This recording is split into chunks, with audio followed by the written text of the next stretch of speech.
Hello and good morning. Hope you guys are having a good morning and getting to go to some awesome sessions.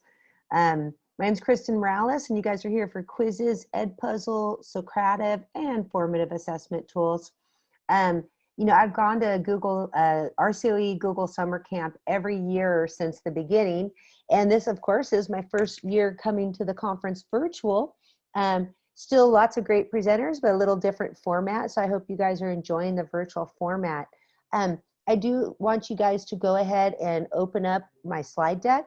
So in the chat, I have the link for you guys where it says bit.ly Morales Formative. So if you guys can open up that slide deck, that would be good, right? And I'll put the link in there again, but there's going to be links inside the slideshow that you guys need to access. So if you guys can go ahead and open that up, that would be great. And let me show you too, while we're waiting kind of for people to get organized. If you go to the second slide, I have a little sign-in sheet. I would like you guys to click on this link where it says this sign-in, please sign in using this sign-in sheet.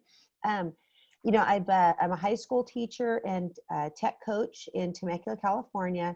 I do a lot of things and I do a lot of work with different groups with professional development, but my main focus is instructional leadership course. This is a sign-in for instructional leadership course. That's work I do with Stanford University and California Teachers Association. And there's a group of about 200 of us that 6 years ago started doing professional development in the areas of Common Core mathematics, science, English, and technology. And over the past 6 years, our small group has provided professional development to over 100,000 educators. It's pretty amazing.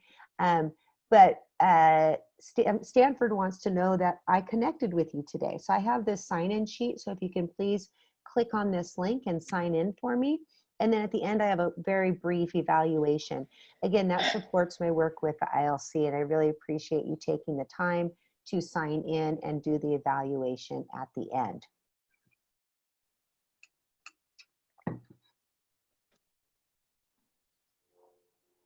Jesus Christ. Hey, Nancy, if you can.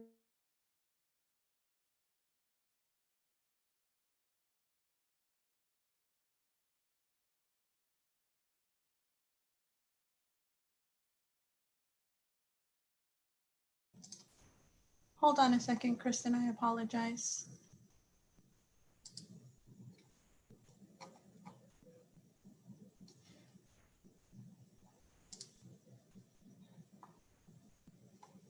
Here it is.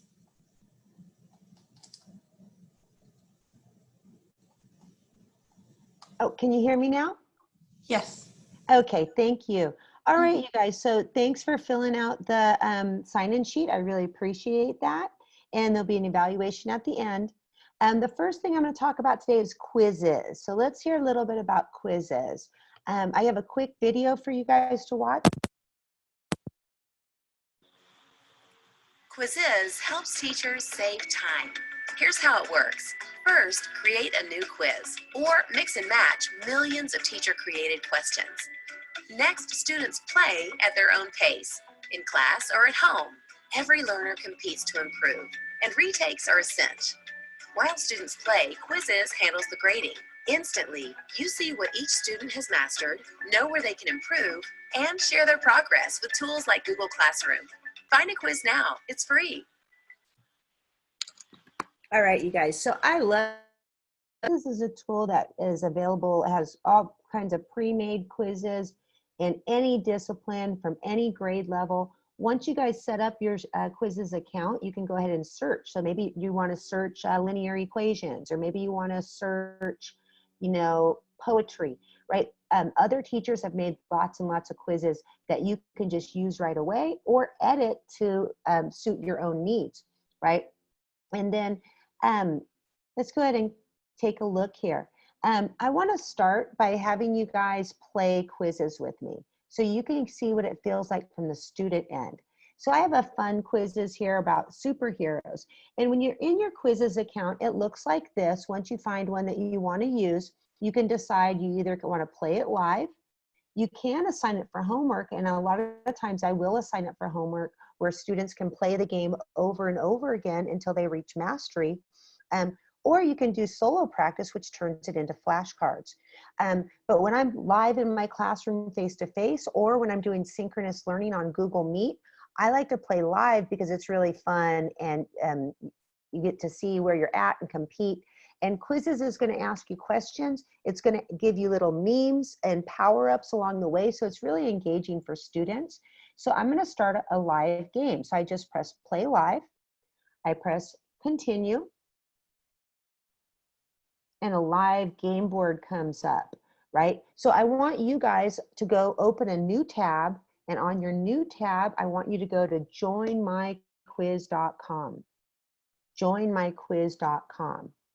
And type in the game code 318460, right? So go to joinmyquiz.com and type in the game code 318460. And this is exactly how I do it in my class. I don't give them the link. I just put it up on my screen, right? And you can see students are coming in, right? And all you have to do is say, go to joinmyquiz.com and put the game code in. Right? And you can see as it's populating how many students are coming in. I got 23, 24 people in, right?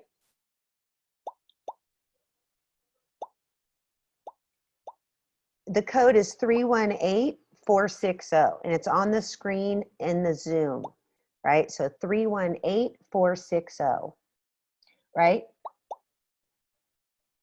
Now, too, as your students are coming in, I always tell students to use their first and their last name so I can get their points and record their score. Sometimes you might have some prankster students who give some funny names that you don't really like. Let's say I can just say Sarah. I can remove her if I need to. If they use a name that's not appropriate for school, you can just immediately click on them and remove. Like, for example, I just go click to remove player. It boots them out, and then they can go in again, right? Yeah. Again, we are on joinmyquiz.com. I think most people are in. If you're not in, you can join in afterwards or just watch us play. But I'm going to go ahead and get started so that you guys can feel what it's like as a student to play Quizizz. Okay, so let's go ahead and get started.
Okay, I'm gonna give you guys about 1 more minute. I have lots of players who have finished. I can see on my dashboard that 49 of the 60 players are done.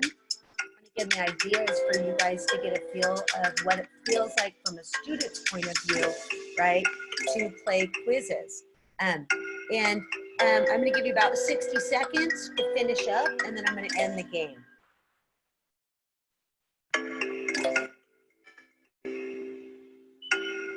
Okay, I'm gonna end the game, and when I end it, okay, notice what's gonna happen here. Is it's gonna show you your first, second, and third place winners. Thanks, Lisa, me, and Kelly. And then it should show you too, look at this mastery party. It's gonna acknowledge all of your students who did mastery level work. So everybody gets a little like hurrah at the end of the game. And here's the most important part. You as a teacher, when the game is, you can look down here at the questions and you can see like question 1, 97% accuracy, right? But if I look across, I can see question 6 had 60% accuracy. So as a teacher, now I know, I could even use this as a pre-assessment. What do my students know and where do they need help? You know as well as I do, class time is precious, right? And you have to pick and choose as a teacher how you want to spend your time. The data that you get in quizzes helps you make those decisions, because now you can focus in on the questions that were low scoring. Maybe the next day you want to do a warm-up or a more in-depth reteaching of that concept, right? So I love playing quizzes, and kids love it too. And this is a thing where kids say, can I play again? And I'll even have students come back in the game to try to improve their score. So pretty awesome tool. And what you can see, like maybe you want to teach chemistry. Maybe that's what you teach. You can just search chemistry and all these different chemistry games are going to come up. These are just teacher-made games, and you can just pick one that you like, right? Or you can edit it. So like, let's say I want to use this chemistry game. I just click on it, and then I can go through and see what questions that teacher set up for chemistry. If I like them, great. If I don't like them, I can edit it. I can press edit, right? And it creates a duplicate copy for me that I can edit, and I can go in there, I can edit the question, and change the answers, change the image, change the time. So every question, you can make it be, anywhere from 5 seconds all the way up to 15 minutes. Like most of the time I make my questions be like 60 seconds, but if it's a more difficult problem, maybe I make it be 3 minutes. So you can customize all of those things when you set up your quiz. And when you think you're done editing that, you can say done. And if you want to, I create folders to keep all the ones that I created. I'm going to put this in my other folder and I'm going to save it. So it's really easy to find quizzes and create. You can actually create your own from scratch or edit and copy other people's. Additionally, you got reports here. So here's the report we just played, right? After class is done, you want to go back and look at the reports, right? I can see how Lisa did. Lisa got 100% accuracy, right? I can go all the way down, and see maybe, okay, Peter got 86% accuracy. So I can look at my class reports like that, right? I can look at the question reports. I could see 97% of the class got question 1 right, and I could see how many players scored each way for each question. So it breaks it down. This is so powerful because when I'm teaching, I teach high school math. When I'm just teaching problems and students are just copying them down, I don't know what they know. And this is giving me the data I need to make decisions for my lesson planning the next day, right? I can also do an overview here and get all my students and all the questions. I could even download it as an Excel file. So Quizizz is definitely one of those awesome tools, and even better, you can, let me go back to quizzes. Let's say I want to assign it to my students. Like, let's say I'm going to do this chemistry one and I want to assign it. I can go ahead, if I want to assign it as homework, I can go here and select one of my Google Classrooms, and it's going to import it directly into Google Classroom for me and score it and put the score in Google Classroom. That's fabulous, right? So in homework mode, you can set it up to be open for 2 weeks or however long you want, and assign it to your Google Classrooms. So I use that and plan to use it a lot in the upcoming online learning I'm going to do, because of the fact that I can assign it, it will grade automatically for me. And what's even better is students can do it over and over again until they get better, right? So, oops, let me go back here. So here's some of the overviews of the reports that I talked about that you can generate to get the data on how your student did. And I want to throw in there, I like to use Quizizz with Fast and Curious. This is an Edu Protocol. If you haven't seen this book, Edu Protocol by John Carippo and Marlena Hebron, fabulous book. These are all templates, like activities that you can do with your class. And Fast and Curious uses Quizizz where on Monday you play Quizizz as pre-assessment, right? Just to see what do they know before you get started. Get that data from the reports, and then on Tuesday, play it again, right? Do some direct teaching on Tuesday, and then on Wednesday, play it again. You're gonna see the scores go up. On Wednesday, after you play it again, do some more direct teaching on the low scoring questions, right? Not everything, just the low scoring questions. And then on Friday, make that be their assessment. So that's how the Fast and Curious would roll. And that's typically how I play Quizizz in my classes. I start them on Monday and just keep playing throughout the week as they get better and better. And I tell them their score on Friday, that's going to be their score. And students are motivated to do better. If you're a math teacher, I threw this in here. Another thing you can do on those days where you're trying to build fluency is math reps. I'm not going to go into that too much because I know not everybody in here is a math teacher. But if you want to do repetitions with big concepts, math reps are templates for all grade levels that allow you for skill building in between playing the quizzes when you're trying to intervene on those low scoring questions. I have an overview video on Quizizz right here. That's you guys can watch later, but hopefully you got the idea of how Quizizz works.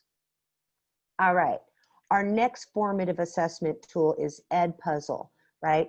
Edpuzzle is one that I love and use all the time. So let's find out a little bit about how you can use Edpuzzle for formative assessment. I have a quick intro video. Want to create amazing video lessons in minutes? Edpuzzle is your missing piece. Oops, hold on, sorry about that. Let me start again. Want to create amazing video lessons in minutes? Edpuzzle is your missing piece. With Edpuzzle, you can choose from the millions of videos available from YouTube, National Geographic, TED Talks, Khan Academy, and more. You can also reuse ready-to-go video lessons made by other teachers or upload your very own teaching video. Then use Edpuzzle's video editor to create your perfect lesson. Embed your own questions to check your students' understanding, cut sections to show your students only the most important parts of the video, and even record voiceover so you can explain concepts in your own words. Once you've finished, you can assign it to your students in just one click and prevent skipping to make sure your students don't miss a thing. When you want to check in on your students' progress, use Edpuzzle's hassle-free analytics to get all the information you need. See who still needs to watch the video, what your students responded, and their total scores. So remember, with Edpuzzle's free platform, you can make any video your lesson. Okay, you guys, so there's a little introduction to Edpuzzle. Edpuzzle has pre-made videos, questions that other teachers have used. So maybe you find something that another teacher made that you're like, hey, that's good, I like it. Or you can take any video from YouTube and turn it into a comprehension check. So I have lots of YouTube playlists that I like for math. I find good videos and then I turn it into a comprehension check, kind of a little formative assessment with Edpuzzle, right? And so let's take a look at how that's going to work. So I have a link here for you guys to take an Edpuzzle, and I'm going to just do it like together with you guys so you can see how it would work on a student's end. So when you assign it to a student, it looks like this, and oops. Don't break that, it's fragile. Dear Tim and Moby, how do I measure the volume of prisms? From Marta. Three-dimensional shapes like prisms can seem tricky to measure and hard to draw. Not that difficult, really. Well, measuring the volume anyway. A prism is a solid with two parallel congruent bases. Their sides shapes of their bases. Okay, and now you can see I stopped the video there and I asked them a question. A prism is a solid that can be thought of as a type of a box. Choose the correct definition, right? And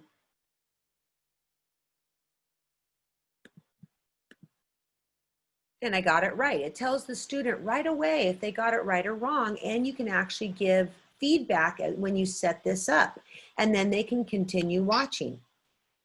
Let's start with a regular rectangular prism, also known as a cube. This cube has sides that are 10 centimeters long. Now, the formula for finding the volume of a prism is the area of the base times the height. Our base is a square, and the area of a square can be found by multiplying the length times the width. That's 10 centimeters times 10 centimeters, and that's 100 centimeters squared.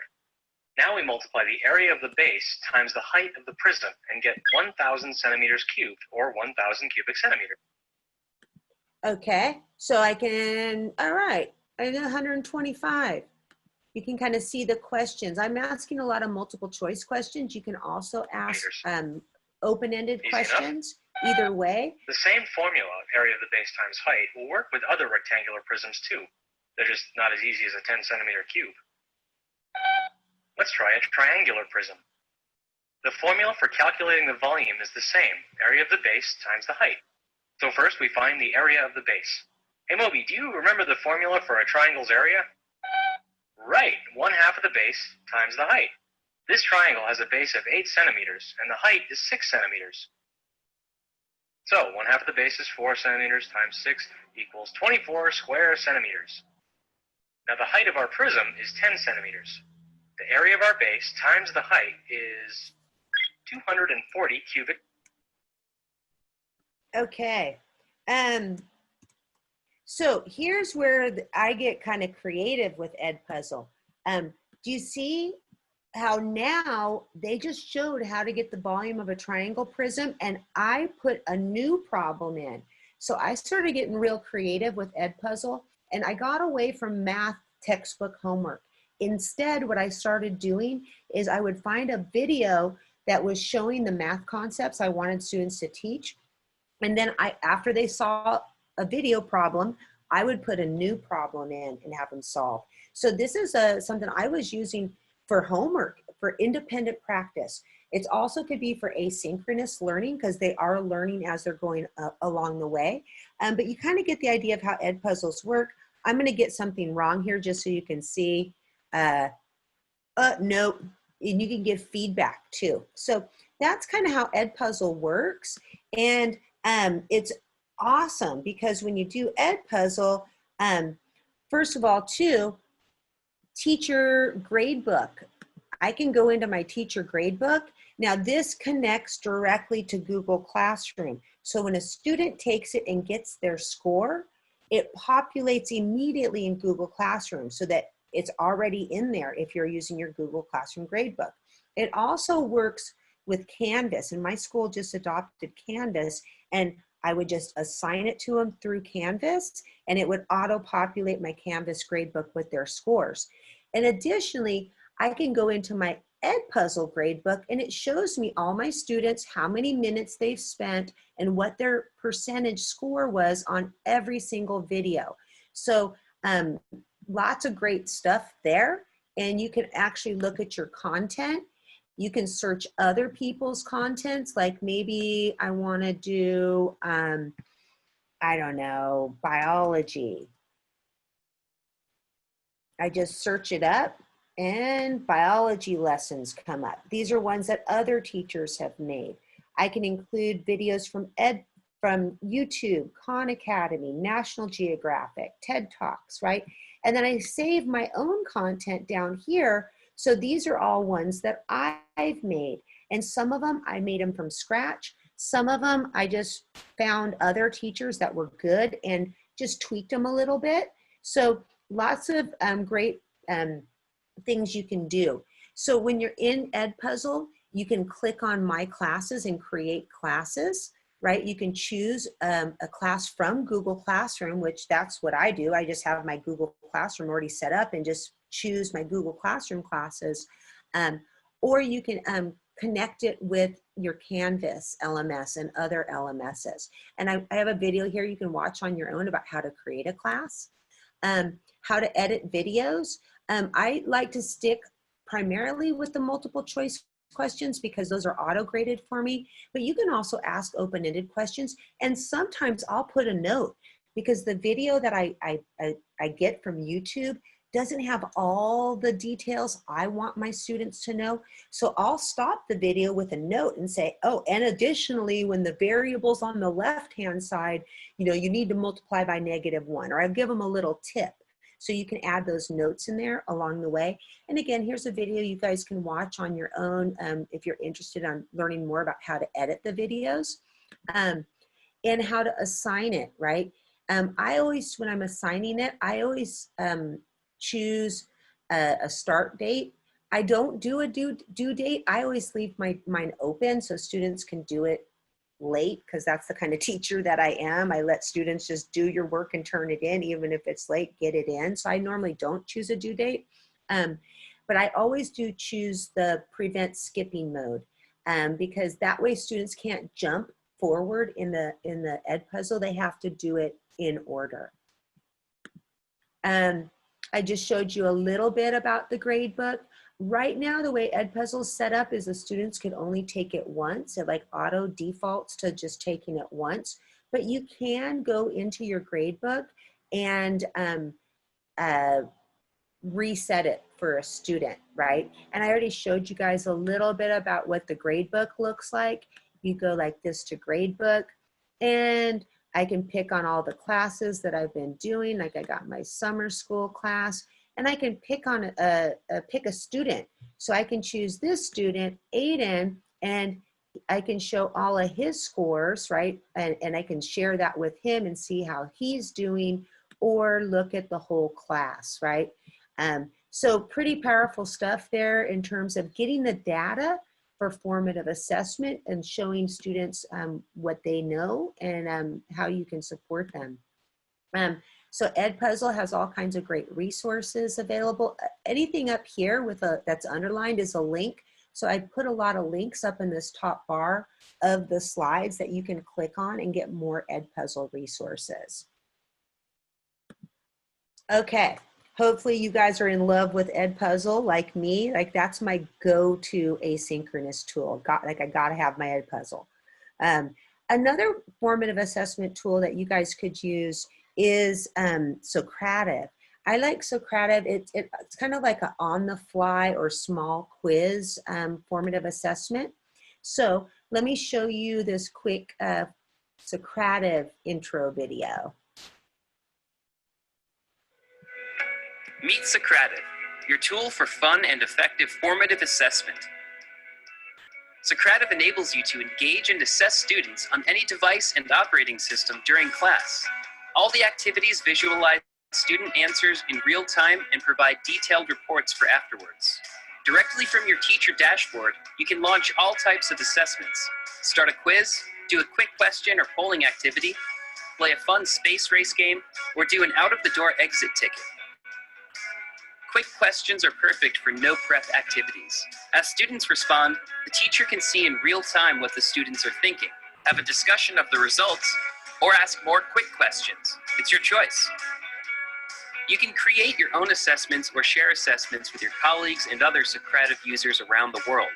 If you'd like, you can tag it with a common core or state standard. As students take the quiz, you'll see their graded responses populate in your live results table.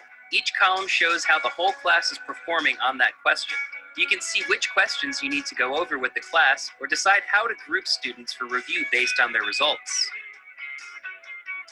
Run your quiz as an exciting space race to create a fun assessment game that students can play in groups or individually. Students love the friendly competition, and you'll still receive the graded report at the end.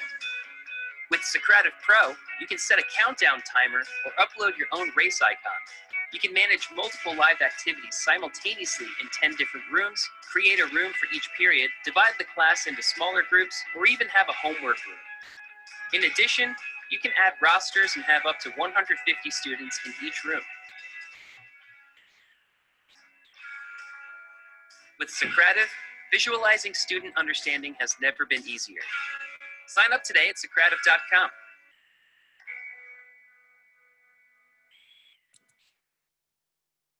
All right, you guys. So as you can see, that's just a little introduction to Socrative. I always just use the which is basically like one classroom at a time, and it definitely does what I need to do. And it's basically, I use it for like on-the-fly questioning. You can, like you see, do the space race, or you can just do an individual quiz, right? And this link up here is their link to Socrative.com. When you have your free account, it's going to create a room for you as a teacher. So I want you guys to click up here. I want you to click right there where it says Socrative Student Login, and let's go ahead and take a little quiz. And again, I like you to feel like, what's it feel like for the student? So click on this link up here where it says Socrative Student Login. It's going to ask you for a room name, and the room is Morales 9096.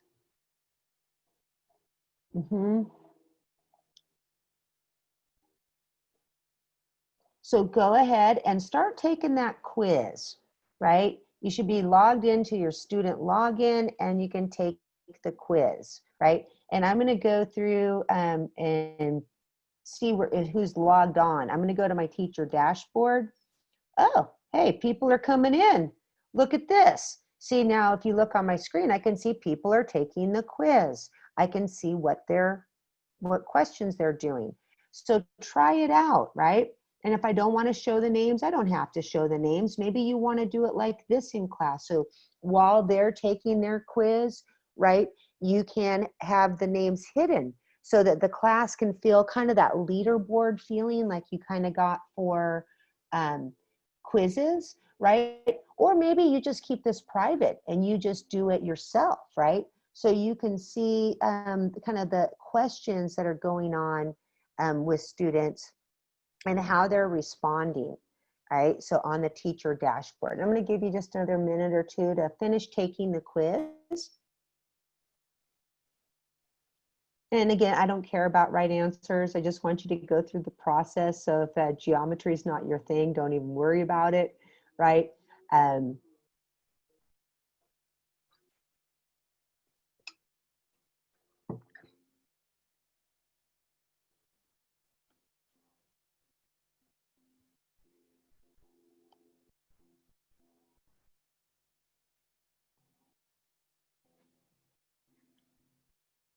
Right, so if you take a look at the teacher dashboard, you can see how students are doing and what they're answering, and you can see which ones are getting right and wrong. The ones that are green are correct, right? The ones that are red are incorrect.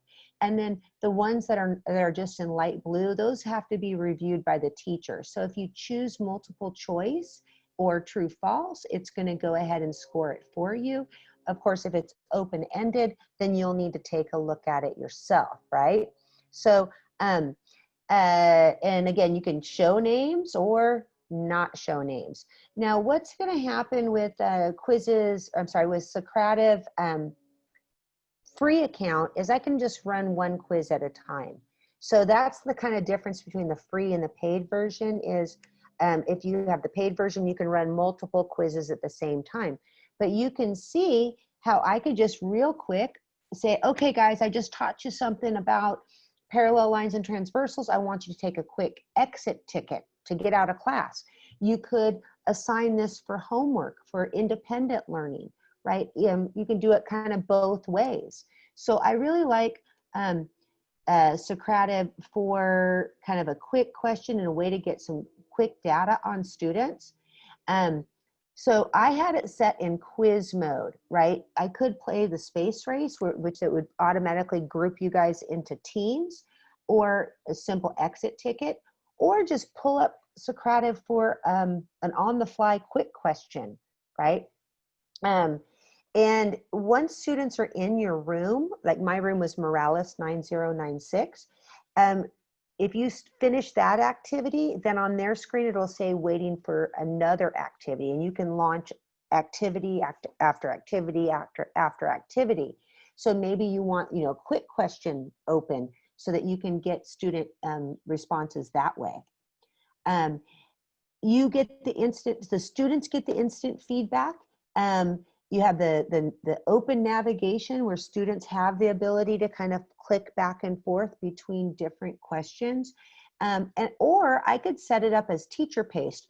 I had you guys on open navigation so that you could go from question to question. But if I wanted to, I could do one question at a time in teacher paced mode. So that it kind of depends on how you want to run the class and what is the purpose that you're using this for. This tells you a little bit more about space races, right? You would just go to your Socrative dashboard, launch space race, and it's going to make teams, which might be a fun way, right? When you're, especially if you're doing synchronous learning, for students to feel like, oh, I gotta do this because I'm helping my team participate, right? So rather than doing it individually, you could do, like I said, the quick questions, and quick questions are just, you would verbally ask a question and then Socrative would collect their responses for you. So it's a way to capture class responses while you're teaching live. So that was Socrative, again, a great formative assessment tool that you get your teacher dashboard with all of your data and you can see how everybody scored. And then when you want to finish that, right, I can end that current activity and start a new one, right? So I really like that. I want to end the session with just a few other formative assessment tools that you guys might be interested in. Those three I use all the time. Those are like my go-to: Quizizz, Edpuzzle, and Socrative. But Edulastic, this is one I found recently that I do like. Because it integrates with Google Classroom and Canvas, and it's technology enhanced assessments. So it has assessments, different ways to assess students with different types of questioning tools.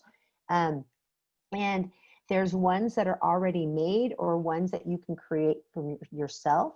Once you create an Edulastic formative assessment and you post it in Google Classroom, it'll auto grade for you if you set it up for multiple choice, multiple select type questions, and it also integrates with Canvas. So this is one that I've been using recently because it integrates so nicely with my LMS and my Google Classroom. Another one I started using recently was Assessments. I don't like this quite as much, but it has a banks with a lot of sites that you probably already use, like Illustrative Mathematics, Open Up Resources, Eureka, or Engage New York Math. It also integrates with Google Classroom. So when I'm thinking homework or independent practice, I'm thinking of using a lot of these tools with my students when we start in the fall online. I also put a link here for 75 more tools that are great for formative assessment. The last thing I'd like you guys to do is click and give me some feedback. The feedback's on this last slide. The link is right there. I think I can get the link. Let me see if I can get the link in the chat for you guys as well. But to give me some feedback for my work with instructional leadership course, let me get the link here too in the chat for you guys, which is here. Yeah, thank you. Again, my work with instructional leadership course with Stanford and CTA is helping provide professional development statewide. We've provided this professional development to over 100,000 teachers over the past 6 years. So I just need to share with Stanford and CTA that I got a chance to meet you today, and that you can give me some feedback for the session. Always helps me get better as a presenter when I get my feedback, right? So I definitely needed you to do the sign-in sheet at the beginning and the feedback here, right?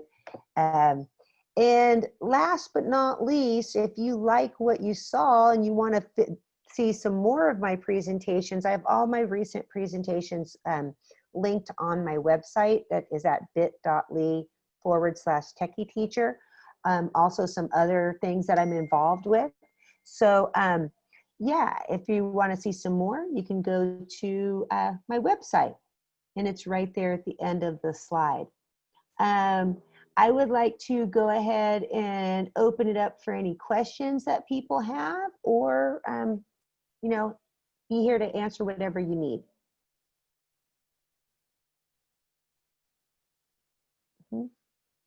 Ah, thank you.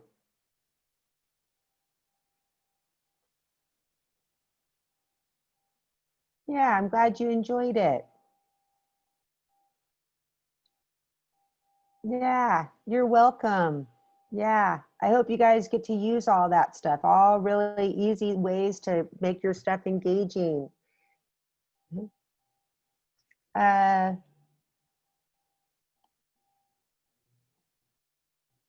Yeah, Edpuzzle's a game changer.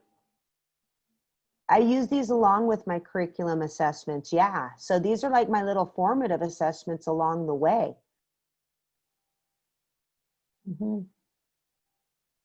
Yeah.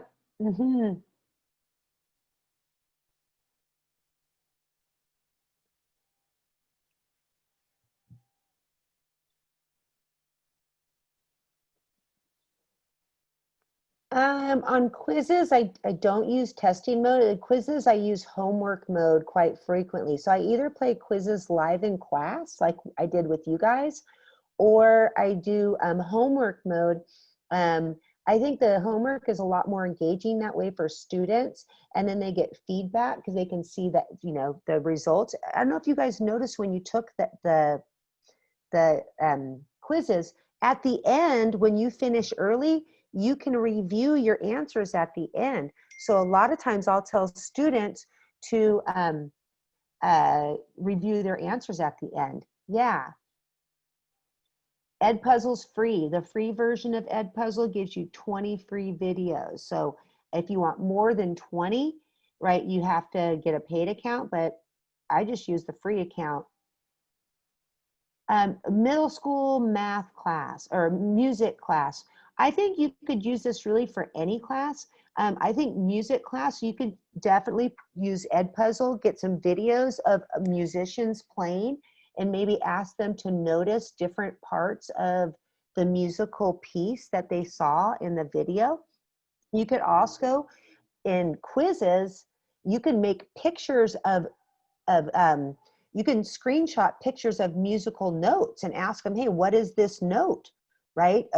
So you can include images, and I'll do that a lot in geometries. I'll have pictures of geometric diagrams that I personally input into Quizizz and then ask questions about. So I could see you doing that for music class too.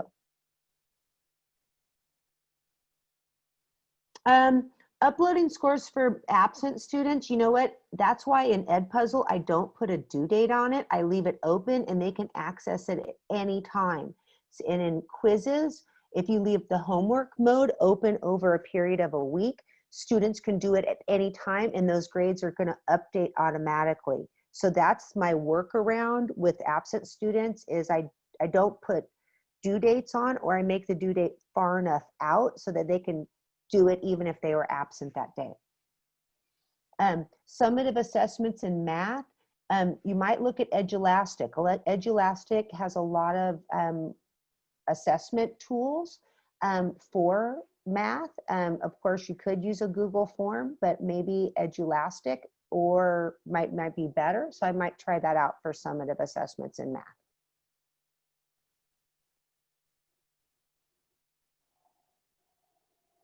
You can make your Edpuzzles public or private, right? So it's up to you. What's really cool about Edpuzzle is they stay in Edpuzzle when they're doing that video. So you know a lot of those YouTubes have ads and all this other stuff that comes up. They stay in Edpuzzle while they're taking it. And you can choose to make it private or public. And you can share it with teachers too. I mean, if you're working in your PLCs, you guys can start building these together and just, you know, say, okay, you're going to do the first part of the chapter. I'm going to do the middle, and this other person's going to do the end. So the collaborative features to be able to share with your PLC members is also great. Yep.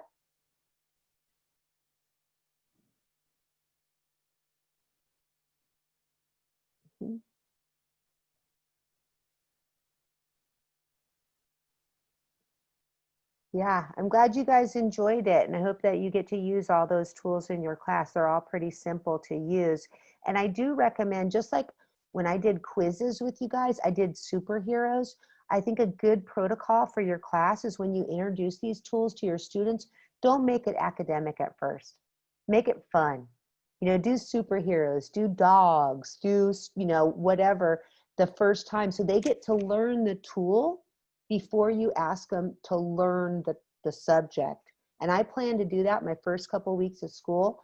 I'm going to be showing them my routines and showing them how to use the technology before I start teaching the math. Yeah.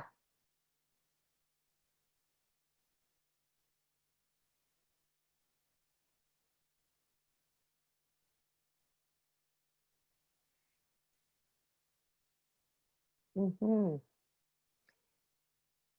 Yeah, so listen, it's almost 11:20. I want to be respectful of your time so that you guys can go to other sessions.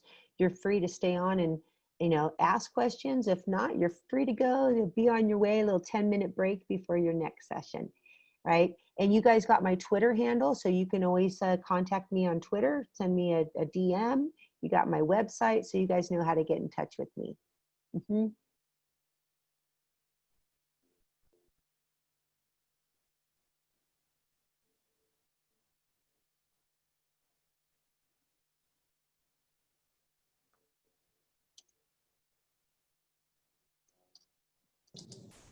Kristan, if it's okay with you, I'll share the screen for the feedback now.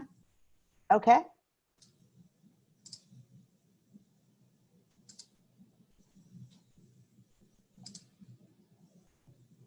Everyone's welcome to please go right on over back to Sched to give us some feedback on the presentation, as well as here is our lunchtime equity series. Feel free to join in on that. And if you have any further questions, please feel free to use the help desk on Sched.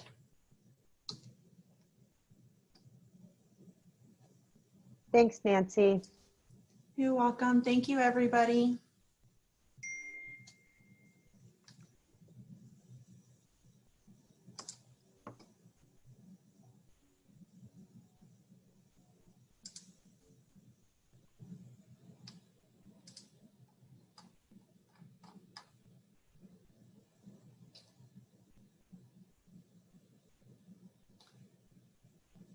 Okay, I'll send you the chat to your email, Kristan. Yep. Mm-hmm. Sounds good. All right. Anything else? No, I think we're good. Have a great day. Oh, you too, Kristan. Thank you for everything. Have a good one. Bye. Okay, bye-bye.